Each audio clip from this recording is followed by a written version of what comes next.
Sekarang kita masuk teman-teman yang kedua, masalah ujian individual yang datang. Ini sebabnya bisa kena dosa.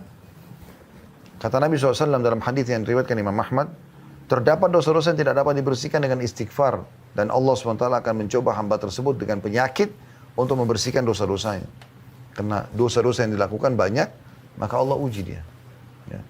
Dalam hadis riwayat Muslim yang lain, ya, tidak ada yang menimpa seorang muslim dari capek, letih, sakit, gangguan orang, ya, sampai duri yang menusuk tubuhnya kecuali akan jadi pembersihan dosanya. Jadi memang ada dosa-dosa yang akhirnya Allah datangkan cobaan untuk membersihkan itu kalau orang-orang beriman.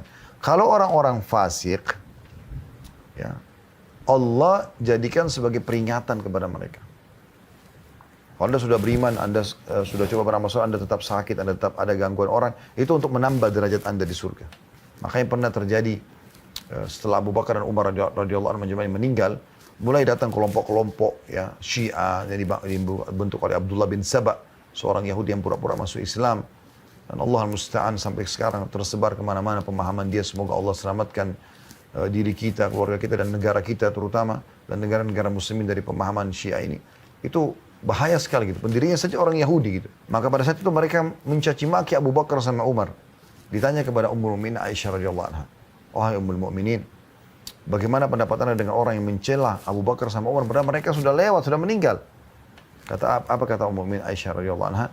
"Saya tidak melihat kecuali Allah ingin menambahkan pahala buat mereka setelah meninggal mereka." Allah datangkan itu. Nah, ada orang-orang yang melakukan dosa ya, secara individual, kalau orang-orang fasik ya, supaya mereka kembali. Atau orang kafir supaya mereka sadar gitu. Dan itu dianggap kelalaian. Karena ada orang subhanallah dia buat dosa nih, kita ingatkan jangan akhi, jangan ukhti, ya langsung dia terima. Ada juga orang tidak. Memang dia tunggu datang cobaan tersebut. Nanti dia sakit, nanti dia masalah baru dia mau sadar.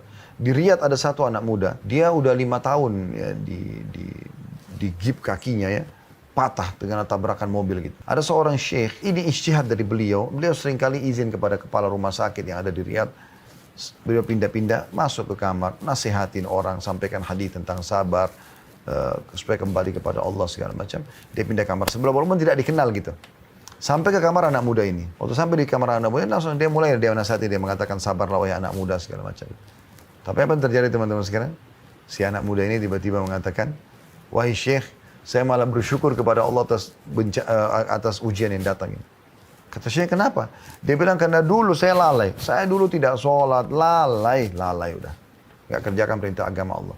Tapi dengan tabrakan ini, awalnya saya gelisah. Bahkan 1 tahun pertama itu saya gak bisa terima kejadian ini. Tapi saya gak bisa buat apa-apa. Mau apa lagi? Dokter pun gak bisa buat apa-apa. Akhirnya membuat saya terpaksa menerima keadaan. Dan dengan itu, akhirnya saya mulai coba kembali kepada Allah.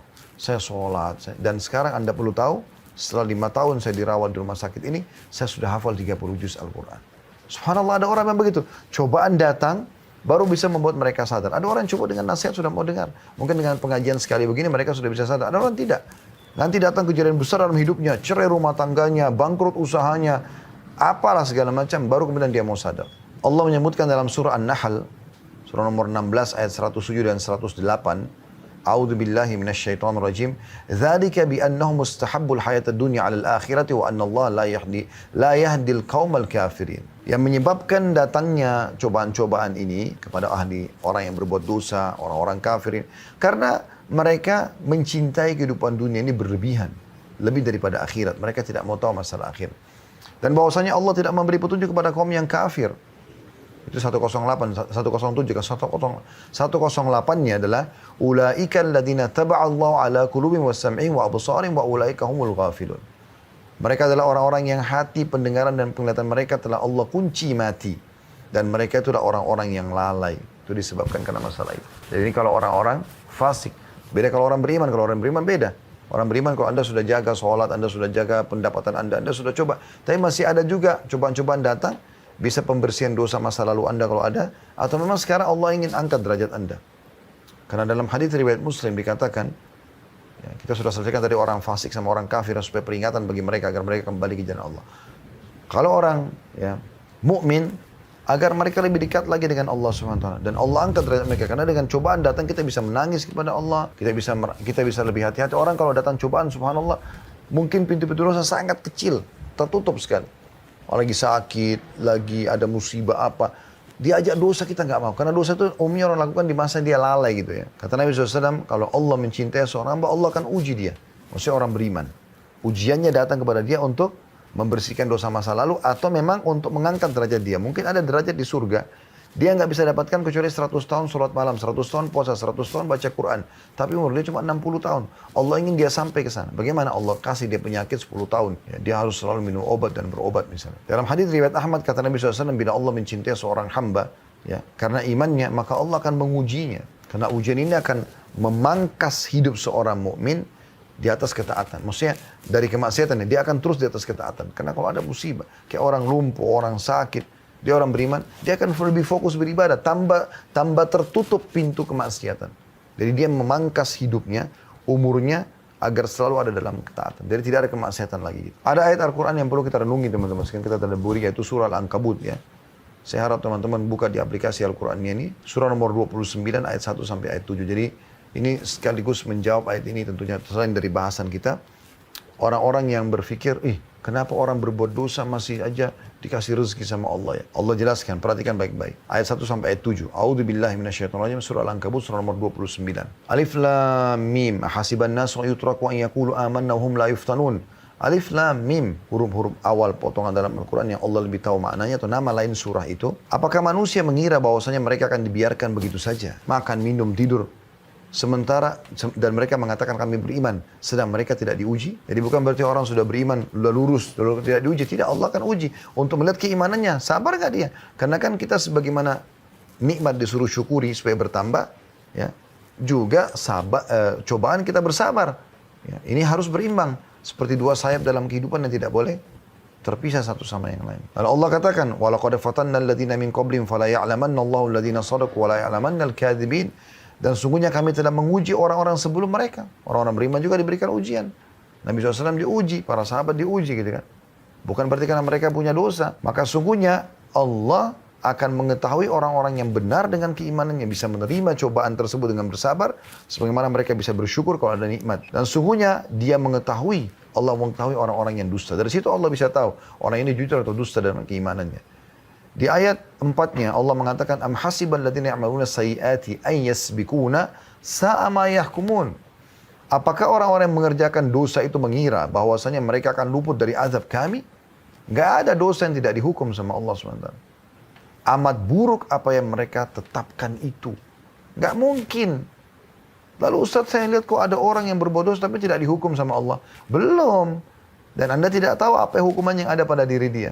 Anda tidak tahu bagaimana kegelisahan dalam hidupnya. Anda tidak tahu bagaimana rumah tangganya. Anda tidak tahu pekerjaannya. Anda tidak tahu mungkin tiba-tiba Allah datangkan kepada dia penyakit kronis yang membuat dia tidak bisa buat apa-apa lagi. Makin banyak dosa dia lakukan, maka makin berat yang akan datang kepada dia. Tapi jelas ayat 4 Al-Ankabut ini mengatakan tidak mungkin ada orang berbuat dosa lalu luput dari siksa kami. Bahkan dalam hadis yang sahih kata Nabi SAW, kalau kalian melihat nikmat melimpah pada seorang hamba sementara dia bermaksiat, ketahui itu adalah tadarruj atau tahapan siksaan dari Allah. Ayat 5-nya, man kana yarju liqa Allah fa inna ajalallahi la'at wa huwa as-sami'ul 'alim. Barang siapa yang mengharapkan pertemuan dengan Allah, mau selamat di akhirat, mau masuk surga, maka sungguhnya waktu yang dijanjikan Allah itu pasti datang. Dan dia maha mendengar lagi maha mengetahui. Ayat 6-nya, wa man jahada fa inna ma yujahidu li nafsi innallaha laghaniyun 'anil 'alamin. Dan barang siapa yang berjihad, berperang jalan Allah atau dia berusaha memaksakan diri untuk tetap dalam ketaatan, meninggalkan kemaksiatan, maka sungguhnya jihadnya itu adalah untuk dirinya sendiri. Dia yang selamat, Allah tidak butuh itu. Sesungguhnya Allah benar-benar maha kaya atau tidak memerlukan sesuatu dari semesta alam. Biar kita sholat 700 tahun, Allah tidak butuh dengan sholat kita. Allah tidak butuh dengan ibadah kita. Kita tinggalkan dosa, Allah tidak butuh. Itu untuk diri kita sendiri. Ayat 7, ayat terakhir di sini yang kita bahas adalah وَالَّذِينَ آمَنُوا وَعَمِلُوا الصَّالِحَاتِ لَنُكَفِّرَنَّ عَنْهُمْ سَيِّئَاتِهِمْ وَلَنَجْزِيَنَّهُمْ أَحْسَنَ الَّذِي كَانُوا يَعْمَلُونَ. Dan orang-orang yang beriman dan beramal saleh, benar-benar akan kami hapuskan dari mereka dosa-dosa mereka, dan benar-benar akan kami berikan kepada mereka balasan yang lebih baik dari apa yang mereka kerjakan. Kita tutup teman-teman sekalian dengan hikmah daripada ujian dan cobaan. Yang pertama, penanaman sifat sabar. Ya. Jadi saya sudah bilang tadi bagaimana nikmat kita syukuri, cobaan kita sabari. Ini harus sama, harus berimbang. Nggak boleh nikmat kita syukuri, tapi cobaan kita tidak sabari, nggak boleh. Itu orang beriman harus dua-duanya sama. Jadi dia senyum pada saat nikmat ada, dia juga senyum pada saat cobaan ada. Allah sudah sebutkan tadi dalam surah Al-Baqarah 155, kami akan menguji kalian, gitu kan. Dan Allah menyebutkan di lanjutan ayat, saya akan kembali bacakan 155-nya. Allah bilang, A'udzu billahi minasyaitonir rajim. Al-Baqarah 155. Wala nabluwannakum bisyai'im minal khaufi wal ju'i wa naqsi minal amwali wal anfusi wath thamarat basyiris sabirin. Kami pasti akan menguji kalian secara individu dengan sedikit ketakutan, kelaparan, kekurangan harta, jiwa dan buah-buahan dan sampaikan berita gembira kepada orang-orang yang sabar. Allah uji itu. Kemudian teman-teman sekalian, dengan adanya cobaan kita kembali kepada Allah. Selain memang penanaman sifat sabar, juga kita kembali kepada Allah. Dan yang paling baik kita mulai dengan kalimat istirja.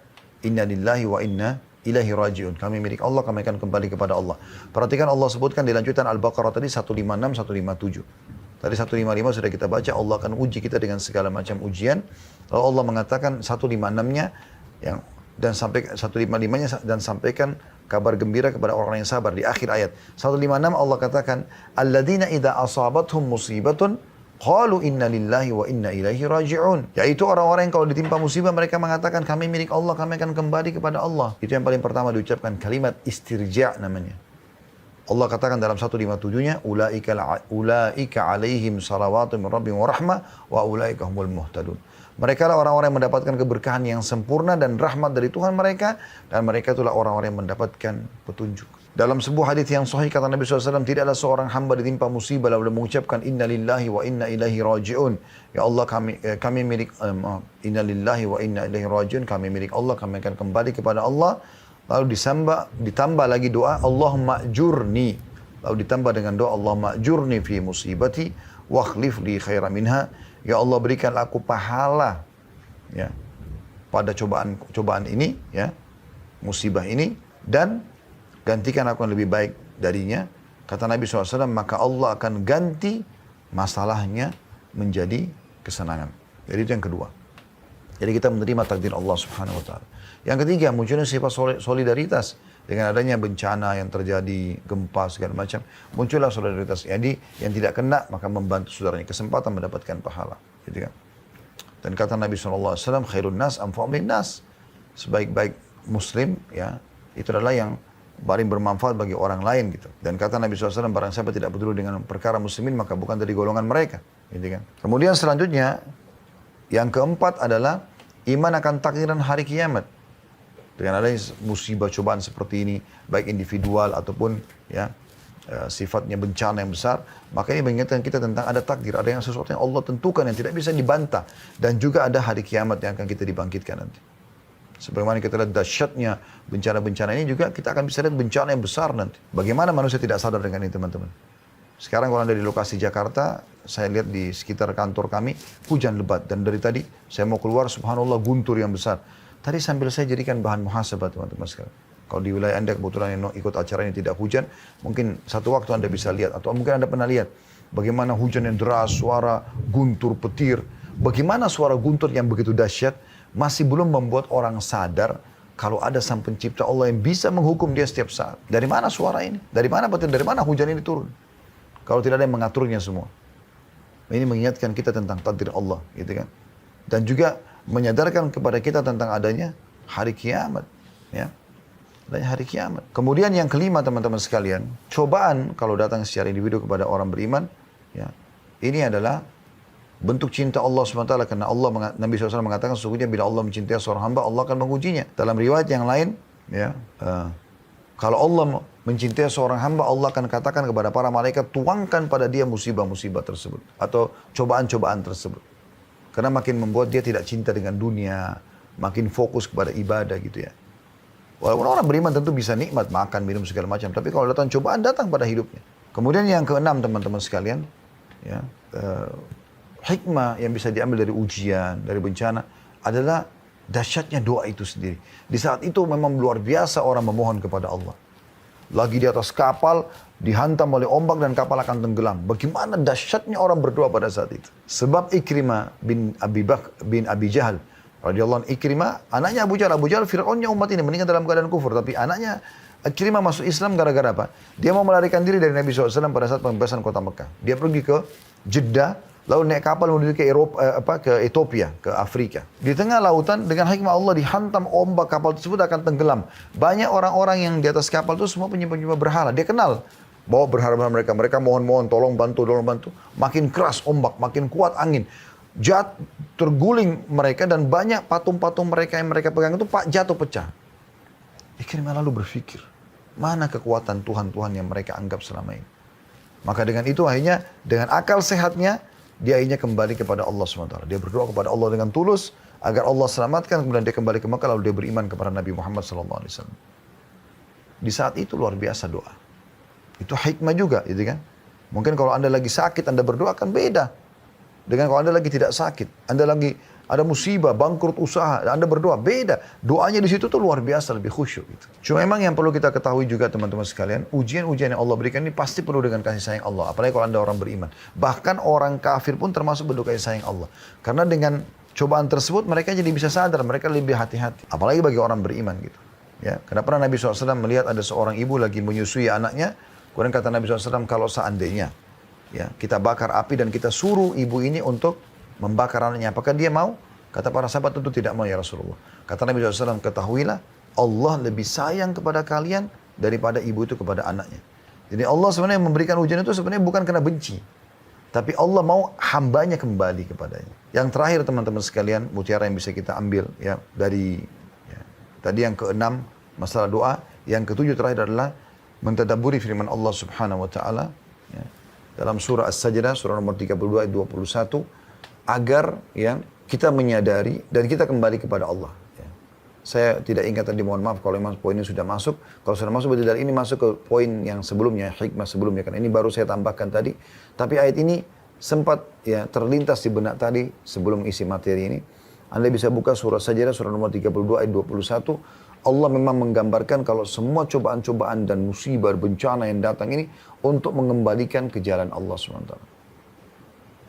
فَلَنُذِيقَنَّهُمْ مِنَ الْعَذَابِ الْأَدْنَى دُونَ الْعَذَابِ الْأَكْبَرِ لَعَلَّهُمْ يَرْجِعُونَ. Dan kami pasti akan memberikan mereka cobaan-cobaan di muka bumi ini agar mereka ya, menyadari dan kembali, gitu kan? Sebelum ada cobaan yang besar atau siksaan yang besar di neraka nanti di akhirat. Allah